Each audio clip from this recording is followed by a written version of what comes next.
Welcome everybody to Make It Make Sense with Monique Pressley. I'm your host, Monique Pressley. Thanks so much for being with us again today. It's Monday. What are you going to do with it? Monday motivation, Motivation Monday. Some people dread Mondays. I don't personally. I love a good Monday because I like to get on with things. I think that's just my particular personality. I'm like scrappy. Let me at 'em. But I was thinking that because we try to offer you motivation on Mondays, and sometimes we have somebody to come in and speak, sometimes I'm doing it, sometimes it's spiritual motivation, exercise motivation, music motivation, health and fitness motivation, etc., and so on. But I do that because there's just so much crap going on, guys. So much that makes us heavy and can keep us from doing what is necessary in order to take care of ourselves, keep us from feeling like doing any of what's necessary to take care of ourselves. And then it's harder for us to be fit for the fight, right? So it's not even about a particular weight management protocol, though if we are overweight, we need one. It's not about a particular diet management protocol or nutrition protocol, though if we're eating unhealthy, surely we need it. It's not even about a particular type spirituality, Zen, meditation, type protocol. Though, if you don't have anything, I'm telling you, girl, bruh, man, you need it. But it is about what those things do for us so that we can first honor this life, this opportunity, this body, this space and time that we've been given. And second, be fit for the fight, meaning strong enough for the things that are facing us now. And third, this is just my order, doesn't have to be y'all's. Third, enjoy this life. Enjoy this life. I know people who are my age. I'm 54. I'll be 55 in a couple of months, who refer to themselves frequently as old and keep telling me and whoever else will listen that they're getting old and start saying things that are going on with their bodies are because of their age. And I'm like, I wouldn't do that if I was you, because people are living longer and longer, and whether they live healthier as they live longer or not, that part is up to us. Are we doing what it takes in order to live a long and healthy life? Or are we just going to live longer and longer and ultimately end up being dependent on others far sooner than we have to be for our daily cares? Because 55, it could be like a halfway mark. Think about that. You got as long in front of you as you have behind you. So if you're on here and you're 40, you're 30, you're 20, now is the time. Now is the time. And so on the screen, I don't know if we have the picture of what we use for our thumbnail for today. Not that, for our thumbnail for today. If we don't, that's fine. You can go on my YouTube and look at it. But I was just thinking of a lot of different things that people say are helpful for motivation and are helpful for feeling better and are helpful for living your best, most thriving lives, and wondering whether any of them actually are that or not. And Carlton, okay, my son's just wandering by. You can put it back on the screen. Thank you, George. Um, I I picked things that people are always saying to me,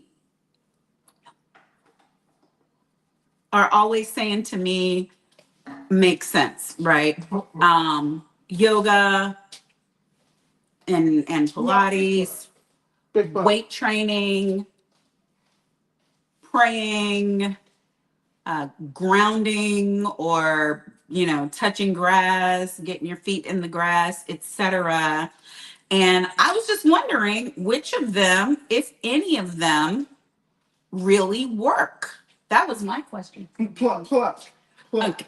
My son is talking because he needs a plug. I don't know where it is, Bubs. You gotta try to find it. It's not with me. This is what happens when you got kids at home while you're doing live TV. Go the other way. Thank you. You'll have to find it. Which ones work?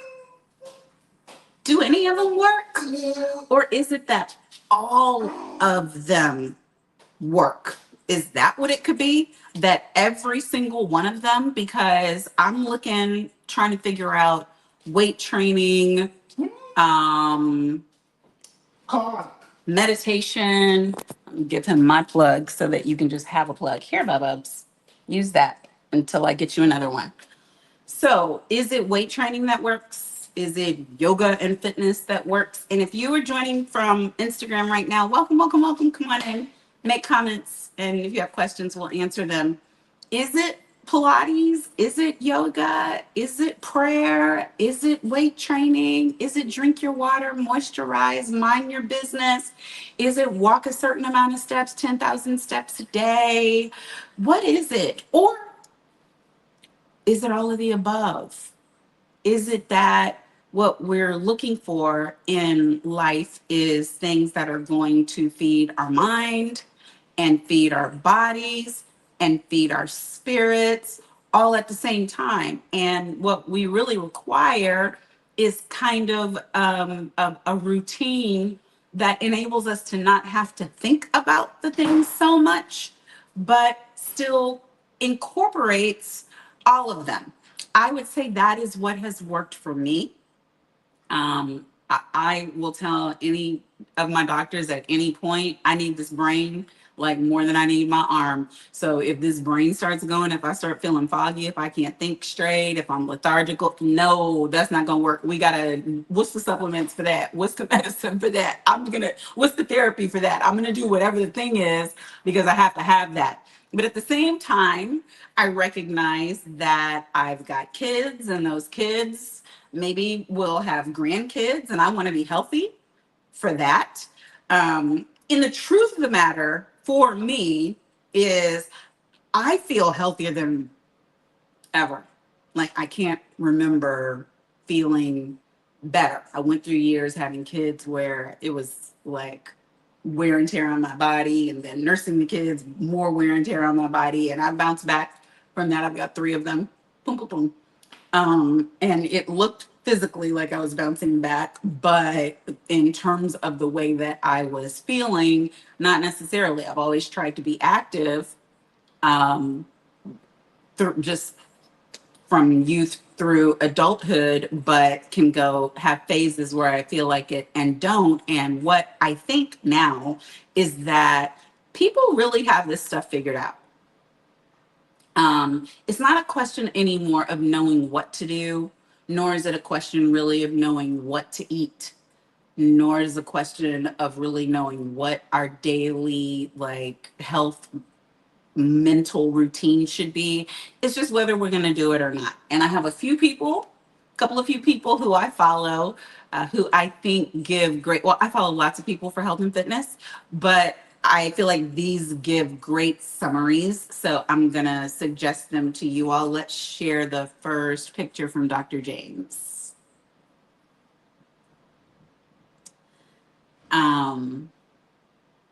Dr. James DeNicolantonio says, the more you walk, the better you feel. The more you lift, the more muscle you build. The more you get outside, the happier you are.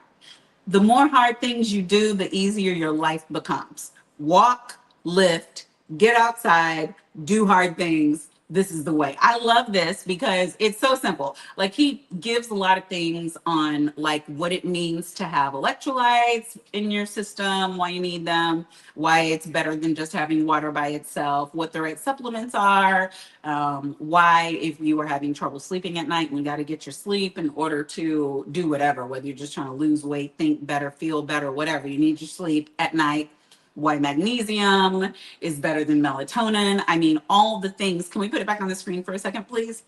Um, but what I love about this is he's saying the thing that you need to do is walk, but it's not so that you can get a certain amount of steps in so that you can just be following some routine. It's because you feel better. The more you walk, the better you feel. The more you lift, the more muscle you build, which is your strength, right? And as we get older, we lose muscle and it's harder to gain it back. So the sooner you start this, the better, but it's never too late. It's never too late to start. The more you get outside, the happy you are, like happier you are. Like when's the last time you had bare feet and some grass? When's the last time? When's the last time you just took a walk just to take a walk? Like you were in the middle of, or you woke up to a foggy funk, like I don't feel like doing nothing today. And your response to it was not medicine, which if you need it, take it, or alcohol. It's not a fix to anything, but if you enjoy a drink, have one. But instead, you went outside, like, I'm going to take a walk, or I'm going to get on the treadmill, or I'm going to walk in my house and do like 15 quick laps, get a few thousand steps in, and then see how you feel. Because the fact of the matter is, whatever's going on with this right here, it's tracking all through your body. And there are tricks to the trade of thinking better and feeling better. And then he said, the more hard things you do, the easier your life becomes. You know what? I love that one. I love to do hard things, maybe because my life is full of trying to help people through doing hard things and doing hard things myself. But the more you put off the hard things, just the longer it's there, it never gets any easier. But the more you lift the weight of your decisions, you lift the weight of your relationships, you lift the weight of eating better, you lift the weight of having a hard conversation, you lift the weight of paying bills before you get treats for yourself. Whatever the weight is, you lift the weight of building better relationship and communication with your children. It's all lifting weight, right? And the more you do the hard thing, the easier it becomes. I mean, 30 pounds is hard for a while to lift. And at some point, 150 pounds will be hard to lift. And then it won't. So up and up and up and up and up, right? Next slide, still from Dr. James. I want to share another one from him. We're talking about this life being hard and hard things and what we can do for ourselves in order to be in a better position to handle the hard things. Dr. James says, most of your problems go away if you get 10 minutes morning sunlight, you eat at least 30 grams of protein for breakfast, you drink 16 ounces of salt and electrolyte water, walk 30 minutes a day, lift weights 4 times a week, eat a 90% whole food diet, spend time with friends and family, pursue your passion, are grateful for your blessings, and get 7+ hours of sleep. This is the way. How many of those things are you doing right now? If you had to go through that list, I'm tracking on my sunlight. I got to have my sunscreen because I stay out in the sun. It says eat at least 30 grams of protein for breakfast. The reason why it says breakfast is because a lot of people, even ones who are putting the right amount of protein in your diet, and you need protein in order to build and maintain muscle and to be strong, you need it to lose weight, because if you lose weight and you don't have protein on board, then you're just going to lose muscle. So in order to lose the fat and hold the muscle and to gain the muscle, you need the protein. They say that you should have protein at least the amount of your body weight. So if you are 145 pounds, then you should have 145 grams a day of protein. But it's important when you put it in your system. So the 30 grams at least for breakfast, meaning your breakfast is like 3 eggs, 3 slices of turkey, some spinach, maybe a little protein powder in a shake, and that's breakfast. That's because that talks to your system. It says, hey, wake up. We're going to work today. We're going to be moving all day. I'm giving you the stuff that's in your body so that everything you do, so that any amount of exercise or weight that you lift or walk that you take is going to be working for you. So when you start your day like that, it's a system set. What else sets your system like that? 16 ounces of salt and electrolyte water. I do that first thing in the morning. My first 16 ounces of water has my electrolytes in it. And then through the day, I have supplements, I have other things in my water. But that also is what's called an internal shower. If the first thing you do in the morning, before you have your breakfast, before you have your exercise, before you have your coffee, I'm not against coffee. I'm a coffee lover, appreciator, enthusiast. But before you have that, like an hour before you have that, if the first thing that you have is water, think about the way that you externally shower. And think about it going inside after you've been fasting all night, after you've been not eating and sleeping. If the first thing is a wash on the inside, and then you start your day and do all your other things. That's why they suggest that. So 30 minutes of day of activity, good for your heart. If you're on an incline, it's not just good for your heart, but it's good for your muscles. Lifting weights, obviously. I want muscle. If you've been following for a while, then you know that Funk Roberts has been on here quite a few times, and he talks about how lifting weights, especially for men, for testosterone, for not losing testosterone, it's one of the best things there is. It's the best kind of cardio. That lifting weights is a cardio in and of itself. Okay, 90% whole food diet. If you're going into the grocery store, shop on the external part of the grocery store. Stay away from the middle. The middle has boxes. The middle has packages. The middle has processed foods. All of the good stuff is on the outside. Spend time with friends and family. Laugh, dance, have fun. Be with people who appreciate you. Pursue passions, gratitude. I could spend a million years on gratitude. It's a whole separate motivational speech topic. But gratitude, if you know the way that the brain is wired, right? Neuroscientists have said that if you are in gratitude and thinking grateful thoughts, you can't be afraid at the same time. That in the brain, the way the brain is wired, it is impossible to feel grateful and fearful at the same time. Ain't God all right?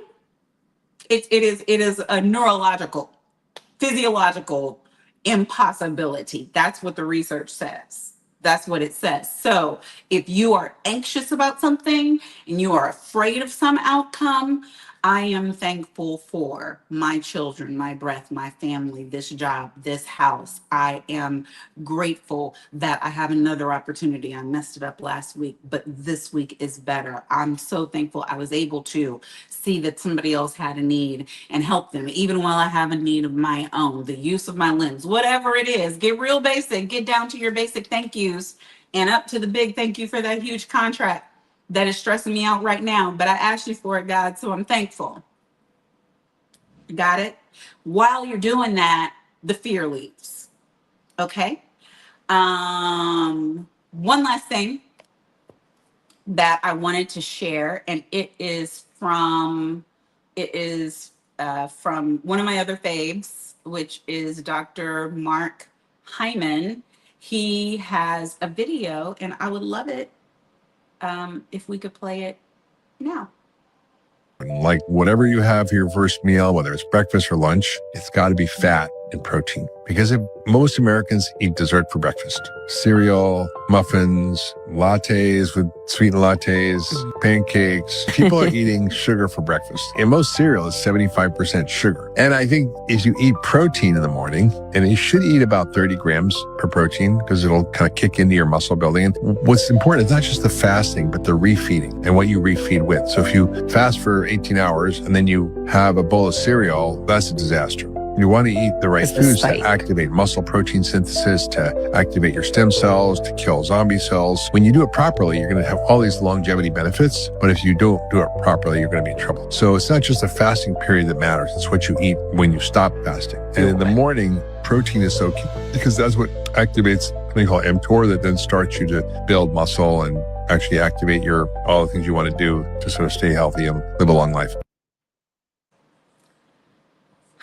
So, obviously, I'm always looking for when my experts agree with each other. Dr. James says 30 grams in the morning. Dr. Mark is saying the same thing. He's giving some explanation for why. If you've trained ever with any physical trainer, they'll tell you you can't out train a bad diet. So a huge percent, at least 3/4 of what goes on with your body and your health and fitness and strength journey is about what you put in. And then that other quarter, some argue less than that other quarter, is about the moves that you make. So control what you put in your mouth, control what you put between these ears, control what you put in front of these eyes. Doom scrolling is a whole other topic. If you catch yourself doing it, like I said, get outside, get moving, touch some grass, eat, just put the phone down, child. Walk around your apartment or around your home. Figure out other things that you can do to get yourself out of that cycle.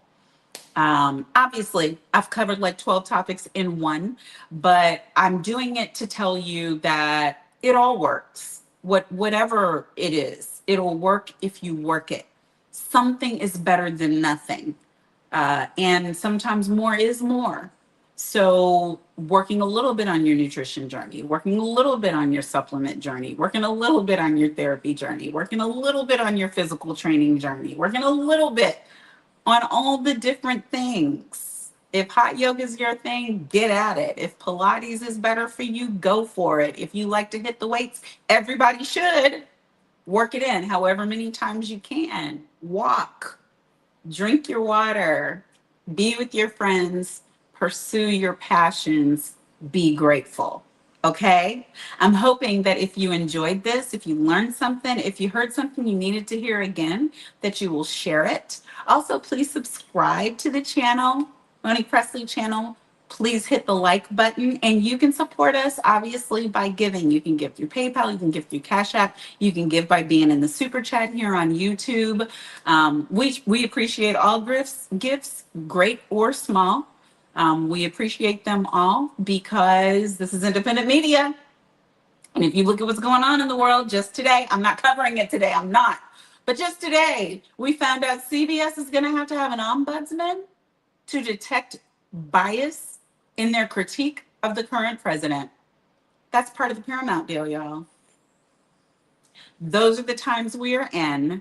So I would like to be able to keep coming here and doing this for you, where nobody gets to tell me, except me and God, what I get to open up my mouth and say. And if you are a supporter of independent journalists, not just me, but like Don Lemon and so many others who are out there trying to bring you just the truth of the matter, then please support those endeavors.